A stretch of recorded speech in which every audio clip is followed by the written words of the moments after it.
నా కెరియర్లో నేను చేసిన అత్యంత చెత్త పాత్ర అదే అని నయనతార చెప్పగానే మీడియా దొరికిందే బంగారం అన్నట్లుగా ఎవరికి నచ్చింది వారు రాసేస్తున్నారు.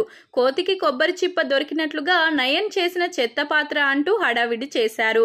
ఇప్పుడు నయనతార సౌత్ సినిమా ఇండస్ట్రీలోనే హైయెస్ట్ పెయిడ్ ఆర్టిస్టు. ఇందులో ఎలాంటి సందేహం లేదు. ఆమె నటనలో, ఆమె తీసుకుంటున్న నిర్ణయాలలో, ఆమె పాత్ర సెలక్షన్లో మహా అద్భుతం. దేనిని ఎవరు ప్రశ్నించలేరు.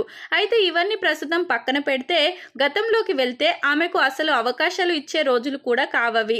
మలయాళ సినిమా ఇండస్ట్రీ ద్వారా ఎంట్రీ ఇచ్చింది నయనతార. ఆమెకు మొదట ఒక బలమైన పాత్ర దొరికింది అంటే అది చంద్రముఖి ద్వారానే. రజనీకాంత్ కు ప్రేయసి పాత్రలో నటించింది. అసలు ఆ సినిమాలో రజనీకాంత్ హీరో కాదు, నయనతార హీరోయిన్ కాదు, ప్రభు అంతకన్నా కాదు. కేవలం అది జ్యోతిక సినిమా. జ్యోతికకు మాత్రమే మంచి పేరును తీసుకువచ్చిన సినిమా. ఇక రజనీకాంత్ సినిమాలో నటించడం అనే ఆప్షన్ ని నయనతార ఎలా వదులుకుంటుంది చెప్పండి. ఆ తర్వాత మురుగదాస్ గజనీ సినిమా. ఇందులో ఆమెకు పాత్ర దొరకడం చాలా పెద్ద విషయం. మురుగదాస్ లాంటి దర్శకుడి చేతిలో పడింది నయనతార.